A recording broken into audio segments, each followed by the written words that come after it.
4 أسباب بيخلّونا نعيد نفس التجربة المؤلمة كل مرّة، وإحنا مش فاهمين إيه اللي بنعمله، ولكن فجأة تلاقي نفسِك في نفس الغلطة، كل الأحداث بتتكرر، كل حاجة بتتعاد عليكِ من جديد، ممكن أنتِ كمان اللي تعيدي نفس التجربة وتختاري إنِّك تدخليها بمزاجِك، لسبب من الأسباب ال4 اللي هاقول لِك عليها. في لقطة من مسلسل شُفته، هو مش مسلسل جديد ولا حاجة ولا هو قديم، ولكن اللقطة دي أول أصلًا لقطة أشوفها من المسلسل ده شدّتني وخلّتني أكمّل معاه لحد ما وصلت لنهاية المشهد ده، حرفيًا خلّاني كرهت المسلسل من غير ما أشوفه. هو مسلسل يعني ممكن تكونوا عارفينه لإنه بقى له سنين. المشهد ده الاتنين مدمنين كانوا رايحين يقضوا مخدرات من مكان زي صحرا، كانوا هيقابلوا الdealer بتاعهم عشان ياخدوا منه المخدرات. صاحب البنت دي كان ولد وبنت، صاحب البنت دي نزل يدّي عشان ما معهمش فلوس يدّي للdealer الموبايل بتاعه علشان يقضي المصلحة وياخد منه الموبايل. فلمّا نزل رجع قال لها، وقف معاه دقيقتين، رجع قال لها ده مش راضي ياخده عشان ما اعرفش مش فاكرة قد ايه باين او مرضيش ياخده. تعالي انزلي معايا، تعالي روحي له انت. مرضيش ياخده، لا لا مش راضي ياخده، تعالي روحي له انت. خدت الموبايل ونزلت وراحت للديلر. الولد راح راكب العربية ومش سابها مع الديلر ده الصح. انتوا طبعا عارفين الباقي، ممكن يكون حد فيكم عارف المشهد ده وفاكر.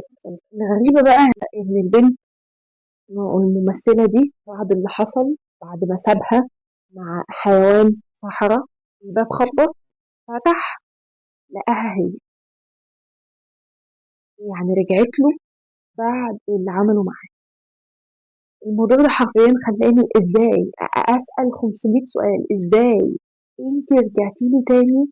هو عمل فيكي كده ومش كفاية يعني السواد اللي انت فيه انت وهو، انت رجعتي له تاني وبتحبيه ومش قادرة تبعدي عنه ورجعتي له عادي. لما بحثت ورا الموضوع ده قلت أقرأ عنه كتير، استنتجت 4 أسباب يخلونا نكرر نفس الغلط حتى لو كان مؤذي. بل بالعكس، احنا بنحب المؤذي أكتر، بنكرره هو أكتر، انت كمان بتستمتعي بالأذى والألم، خليكي تعملي دماغ بالألم، ممكن تكوني بتعملي حاجة منهم ومتبقيش عارفة.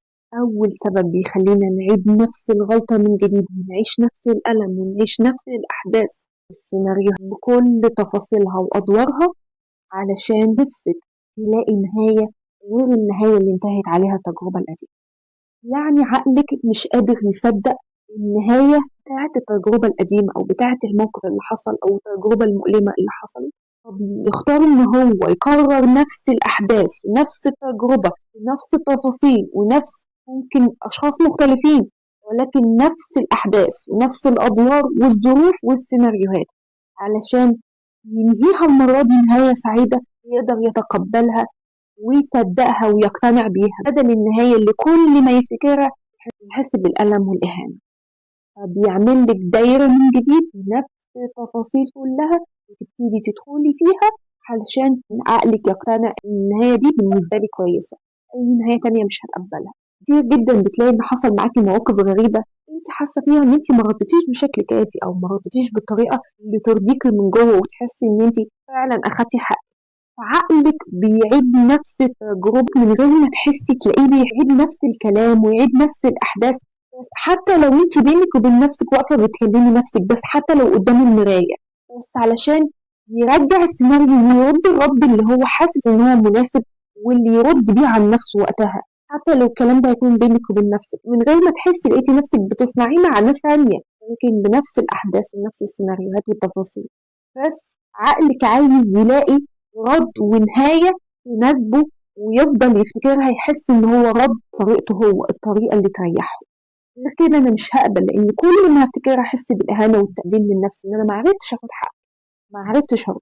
غصب عنك تلاقي الموضوع ده بيتكرر وبتدخلي فيه وبتتسحبي فيه من غير ما تحسي. تاني سبب بيخليكي تكرري نفس الغلط، أوقات كتير أو مواقف كتير الواحد بيتعرض فيها للأذى من غير ما يكون له دخل أو ليه يد في الموضوع، غصب عنك بتحسي إن أنت مغصوبة على أمرك أو اتأذيتي غصب عنك، أنت مالكيش يد في حاجة، الموضوع كله أنت دخلتي فيه اتأذيتي كله اتحط عليكي وأنت لا ليكي دخل في حاجة ولا عملتي حاجة. فعقلك وقتها بيحس بالإهانة والانكسار والذل وده بيكون رفضه تماما.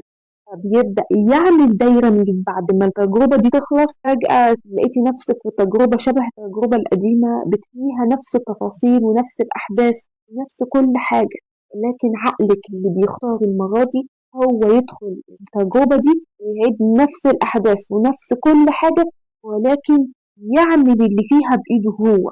يعني أصح أنا أذي نفسي بإيدي، محدش يأذيني.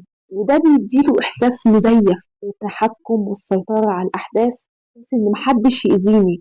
أنا أقدر أنا أعمل اللي أنا عايزه بنفسي، أذي نفسي، أعمل اللي أنا عاوزه، لكن محدش يأذيني.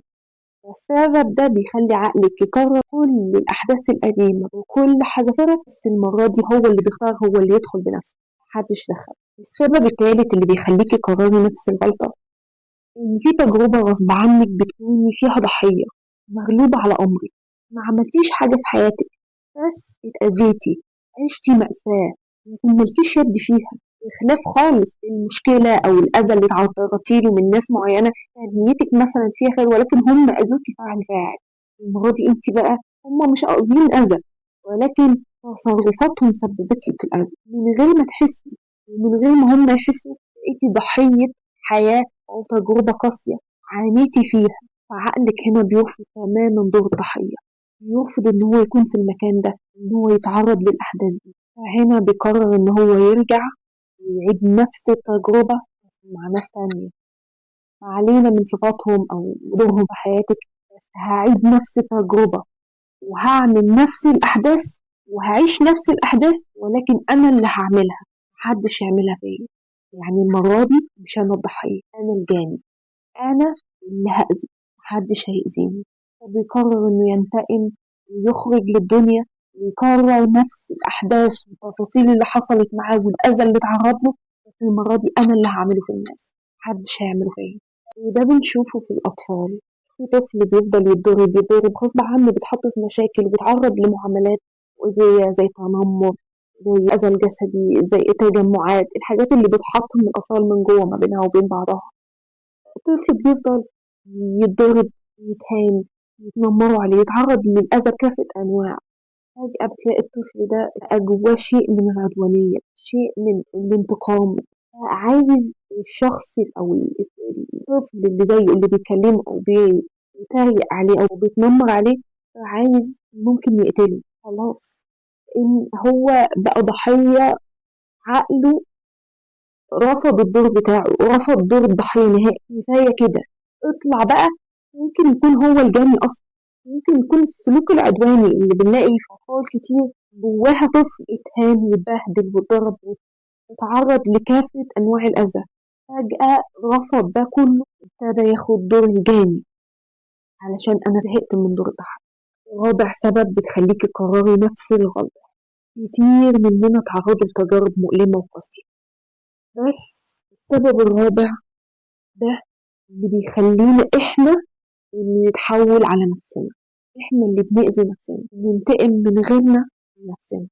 كتير من اللي تعرضوا للتجارب المؤذية القاسية في حياتهم بيحسوا بالذنب، إن إزاي أنا تعرضت لكل الأذى ده وإزاي ما قدرتش أدافع عنه.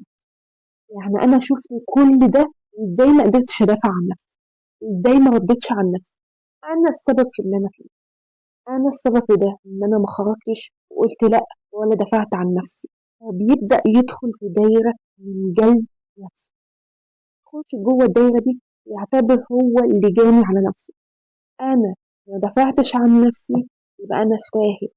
ومن هنا ندخل دايرة الجلد، الدايرة اللي كفيلة إن هي تقضي عليك حق، لأن هو بيحس إن أنا السبب، إن أنا ساعد الناس يأذيني، أنا السبب إن ساعدت الطرف ده إن هو يعمل فيا كده. زي ما بنت فجأة تدرك إن هي قصة حب عمالة تهين فيها وتستنزف فيها وتمص في طاقتها ودمها، ترجع تقول أنا اللي عملت كده في نفسي.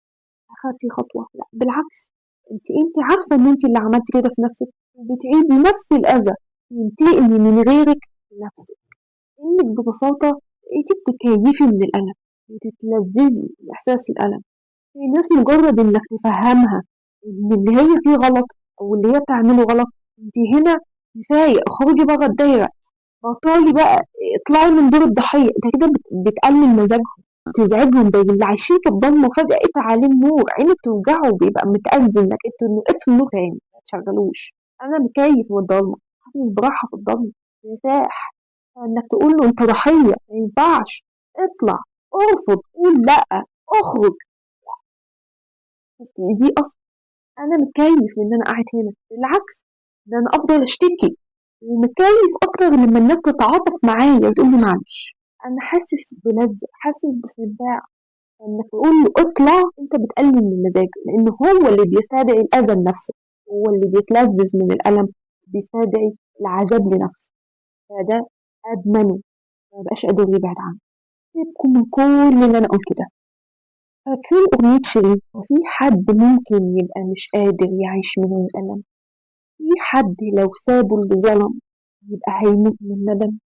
خلتني اخاف على حبي ليك اكتر ما اخاف على نفسي منك.